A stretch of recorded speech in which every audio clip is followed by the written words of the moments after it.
So, welcome to Facets of the Nigerian Economy. Today we'll be looking at the real estate sector of the Nigerian economy.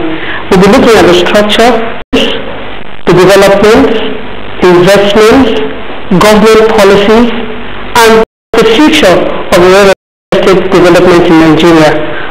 I have a distinguished guest that will be meeting. I'm sure you'd like him.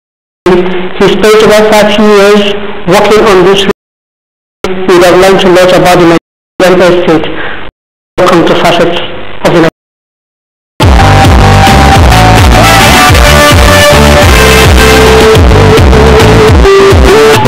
Is a highly motivated and focused professional with significant experience in real estate.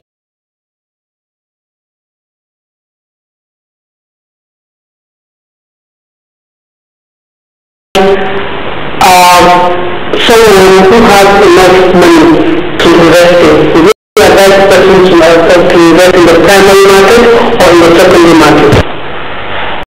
Well, it depends on the main aim in real estate, owner-occupier kind of thing. Or are you going to become an investor, which means you take advantage of the market. When it is the buyer's market, you come in, invest, and when it is the seller's market, you kind of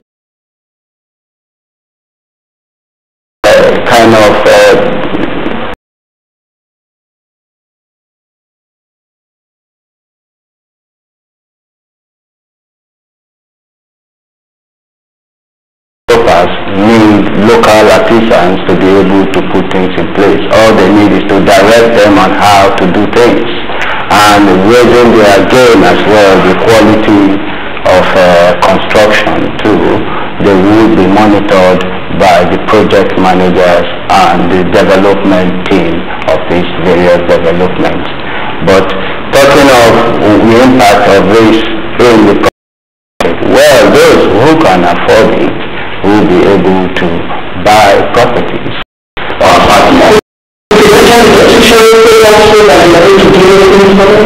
Looking at the policy direction of government, now, when the investment comes, how do you see the financial institutions of Nigeria getting new monetary and fiscal policy?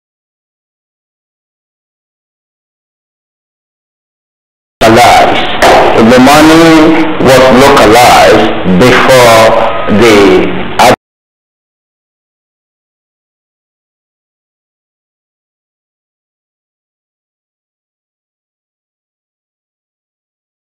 money that is yet to come in to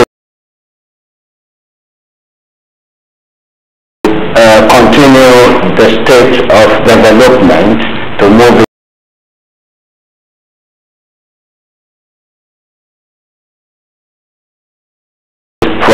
the present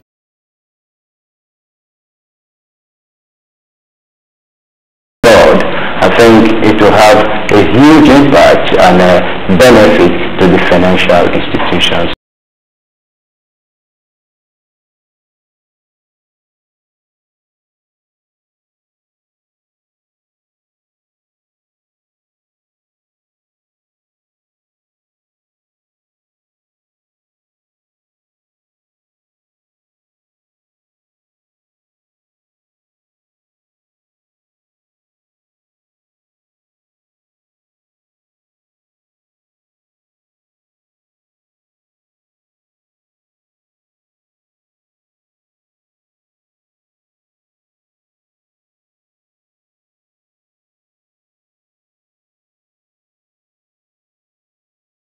I think my take on that is government still has a lot to do.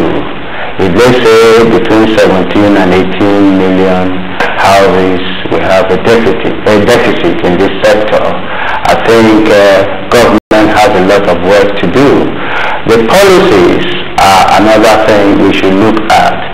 I hope the new government that is just 100 days old will look into this, fine-tuning areas of need, fine-tuning building the kind of houses that the common man who have voted for this government will need. They need shelter. Don't forget, shelter is a basic need for mankind. And shelter is not adequate, it's woefully inadequate in this country. Then the Land Use Act is another act. What does the instrument, currently, what is the Land Use Act of the USA in terms of affordable measures? Land Use Act is access to land. That is the key, the trust of it. Yeah. And they had thousands of these houses in Jos, they had some of them in Kaduna. And Nigerians, do you think the Nigerian situation of the housing is actually high? And what is happening to the new house that is well between that is being 100% well rich? We have low income earners. We have medium income earners in Nigeria. We have high income earners.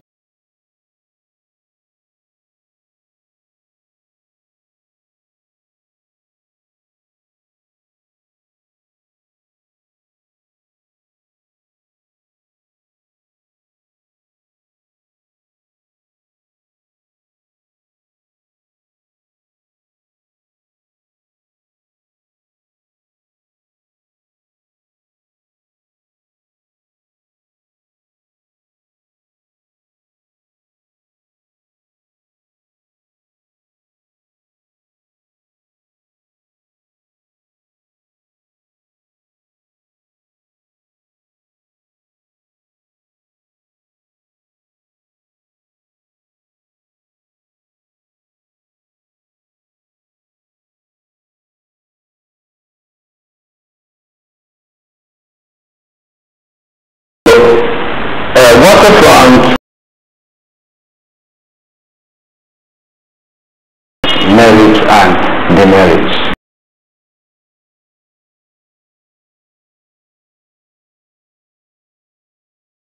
How do you stop the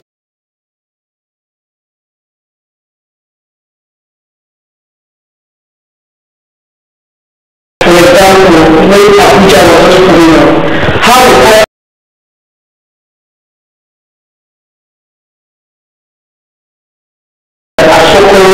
expensive?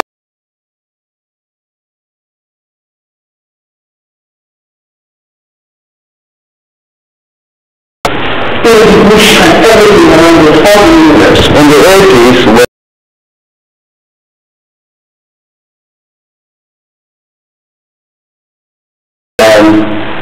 when I was a key player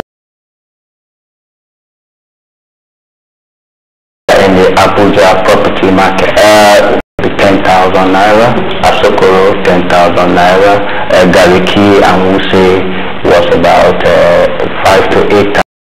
4 now, gone beyond phase 3, we're about in phase 4, phase 5 of Abuja master plan now. So you mean that for the master plan, we already know, they already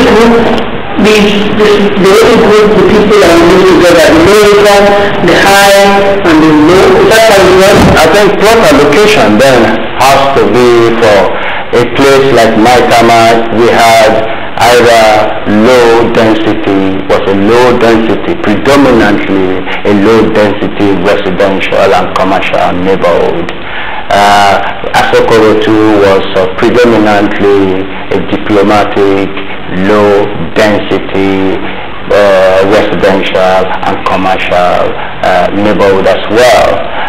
When we move to places like Wuse, we have Wuse Zone, Wuse 1 and the Wuse 2. Wuse 2 is medium, more of medium income development. Wuse 1 is more of high density, those who belong to the lowest. Yes, that was originally the allocation we had then was originally designed that way. 800 square meters, 700 square meters, 600 square meters are all high density plots of land. With 2,000 square meters to 4,000, 5,000 are low density. How allocation. We have looked at the structure of the real estate and the real estate market in Nigeria. We have looked at the challenges. What are the challenges you face in the real estate market in Nigeria in terms of development, investment, and all of that? One of those challenges, in my view, is social inclusion. When are we going to include those who cannot probably afford to rent a good house, whose income is very low? When are we going to factor them so that they can live in the city as well? The city is not only meant for those in the high income bracket. Those of the low income bracket too could have also some areas allocated to them, built up for them, where they can rent to buy, so that government will not be seen as being biased. So are we also speaking to persons who are involved in designing cities and areas? So we have to be developers about which are stable. Put in mind people that are looking to around their own spaces instead of building mansions that people actually don't see. I'm sure the members of that. Well, I think there are one bedroom in accommodation. How many there are one bedroom, there are two bedrooms, there are three bedrooms. I think where the problem lies is building the social housing sector. We need to do a lot in the social housing sector. We're talking of the primary, the private market, which you have investors, private investors coming in, buy land at a very expensive cost, and by the time they put in money together to build up this land or develop this land, they obviously want returns on their investment. But we are saying government has not done enough to provide social housing for the common man. What should we do? The government should provide more houses, affordable houses. Most of what we're seeing in the market now are private and speculative developments.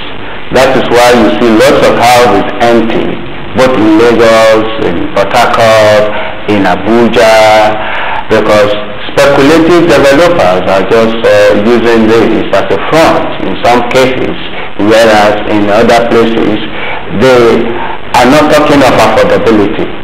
We are talking of housing for the common man today, and housing for the common man involves the current government fine-tuning areas of need, fine-tuning policies, making policies in such a way that the common man can benefit from housing provision. That is not happening now, and I hope this current government will look seriously into that. See it as a serious business. See it as a serious responsibility to include the common man in housing development in Nigeria. So let us think about how the property market cost can crash to the level of the common man. Well, it depends on the kind of market we're looking at. Don't forget, if we are talking of the private, the property market that is driven by the private investors who have spent so much to buy land, they spend so much to develop this land. And what are they looking for? They're looking for profit or returns on investment. We can only have that kind of situation when government participates more in housing development, in real estate development. The property market is a function of the demand and supply factors. So the government made an attempt to a very good attempt at first of all controlling the upwarding and also trying to enact an agent that help people in Lagos to stay there at the time. No one knows that they are first to maintain their property by just simple laws from the government. Don't you think this would help in terms of giving affordable housing to people if the government project to end what the government is? I think we are talking of two issues here. Housing maintenance has to do with keeping it in proper shape. It even helps the owners of the property as well. It helps the occupiers of the property as well as owners of this property. However, the issue of rent, the issue of rental value, the issue of capital value is a function of the market forces, and the market forces are demand and supply factors. These are factors that determine the rent for properties in different... So are we saying that for now, the way the real estate market in Nigeria, the private individuals have control of the government? Properties built by the private individuals are not properties that the government would have control over. Even the rent edit that you can pay only 1 year or 6 months, it's not effective, because if the owner of the property says this is what he wants for his property, if you cannot afford it, you look elsewhere. Government cannot force any individual developer to take a particular rent for his or her property. The solution is government should provide more housing that is affordable for the common man, so that they will be able to pay that subsidized rent which government will want them to pay. What is the way forward? The way forward. What is the way forward? From your perspective. The way forward has to do with, I see it from two sides. What is the private sector doing? What is the federal government doing? I have talked about the provision of housing by the government to be woefully inadequate. However, the private sector too, coming through private finance initiative, PFI, PPP, those are ways in which the private sector would also be able to deliver housing for the masses. Partnering with government in this respect, we can have more houses for the common man. And it's not all about profit. Sometimes you look at the social aspect of things. Government can provide the enabling environment by providing good land allocations to the private sector, and the private sector in turn will look at the common man, factor them into consideration in their pricing mechanism. Thank you so much, Dr. Bayo. So the person to especially that over 30 years in the real estate industry within and outside Nigeria, Dr. Bayo, thank you so much for coming. And we'll be looking at the structure, the challenges, the future, and the consideration that we give to government policies to help people come into the real estate market in Nigeria. Until next week, when I come your way again, this is Samuel very much. Thank you.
the street. We are going to talk about the makeup artistry business.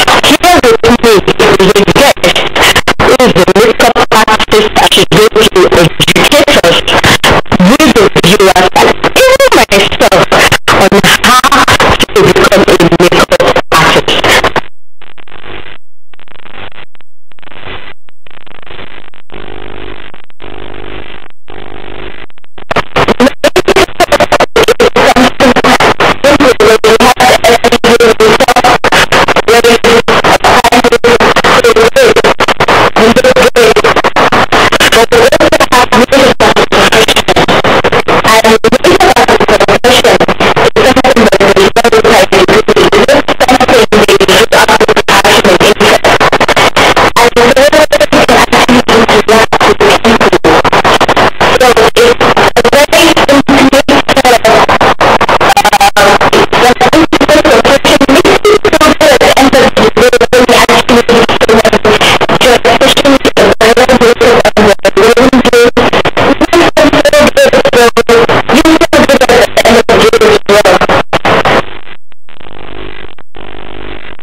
not a stop sign. It only allows you a moment to pause, to plan, and proceed. Hi, my name is Laban Sharifakindi. Welcome to the Visionary.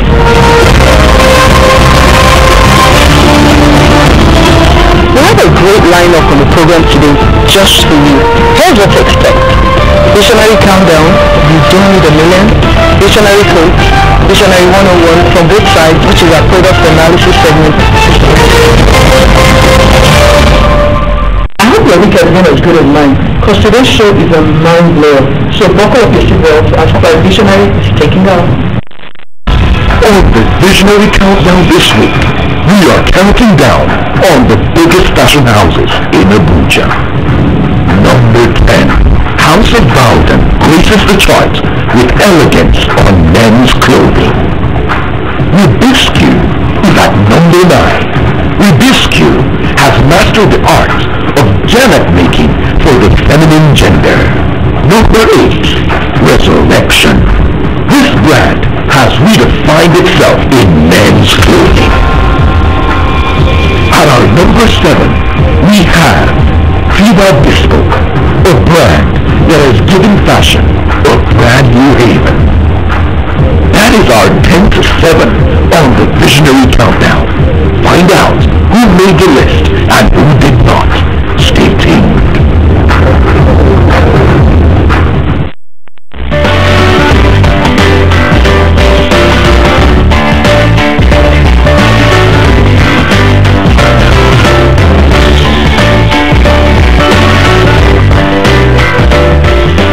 I started my business with a sum of 15,000 naira.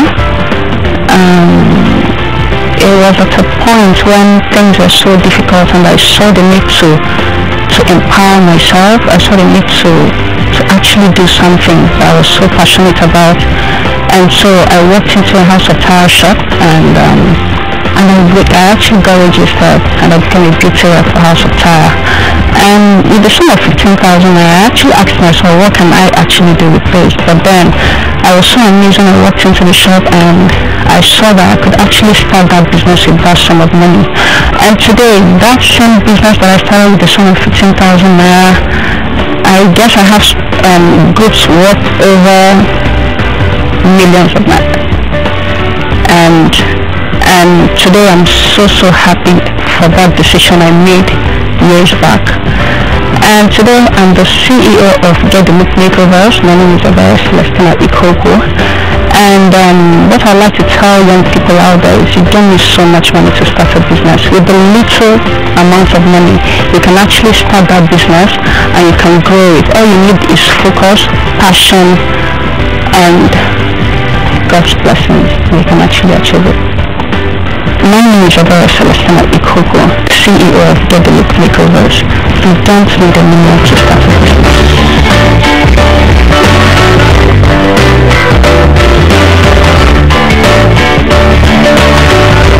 Stay glued to your sets and your screens, because we'll be right back after this.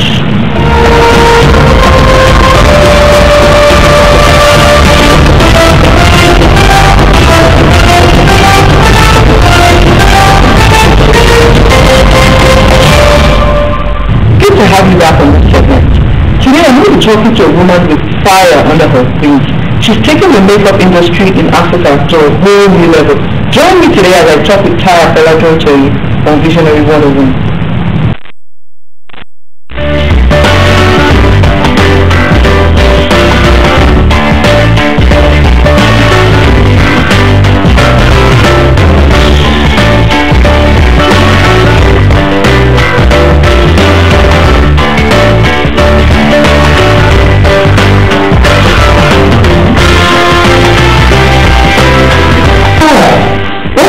You about being the CEO of House of Tire International? Well, there are lots of things. One of them is where they're coming from. I started this business as a bridal makeup artist 13 and a half years ago, just going from house to house doing makeup, but then just be able to see the growth that we've experienced in the last 13 years is very exciting. Tell me more about your vision, your global vision. I know you've done a lot in Nigeria. You've been at it for a while now. Let's talk about the global aspect, which is where I see you're going. It's interesting that a few things are happening. I have someone in the US, in the UK, who's extremely passionate about starting a house of Tara UK. I see a transition also happening in Canada. I see something happening in Kenya as well. I see something also happening in Amsterdam. Sometimes these growth don't happen the times that you want it to happen, but as you go to be consistent, then things like this begin to happen. People who are passionate about the brand can say, you know what, I'm in the US, you may not be interested in running in the US, but I'm excited about doing so, and that can then propel us. So that's what I'm looking to do. So what kind of relationship are you going to be? Yes. It would be a combination of different things. It could be a JV, which is a joint venture. It could be a franchise, somebody buying up the franchise, or it could be our own company, meaning we went in there, we set it up from scratch to finish. We took people from here and went there and developed the people there to then be able to run. And in the same way we're running our branches in Kaduna or in Port Harcourt or in Ibadan or in Abuja, it's the same models might change depending on the city that we're in. Some things may not work in some cities, some will in cities. So I think that's the way in which we're finding that the direction in which we're moving in. They're sweet women, they die. Yes, actually, I don't know whether I think with mentorship for me, it's very tough for me to see people who I don't have relationships with as men. She's not the boss. No, she's not the boss. I think that's totally, because when you see her in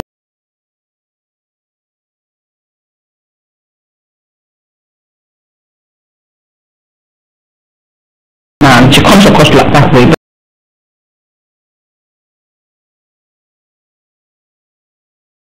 Also because of her ability.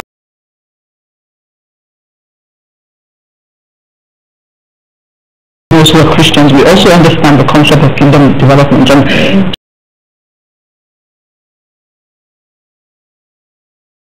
missionaries in villages where people want to evangelize, and it's just amazing to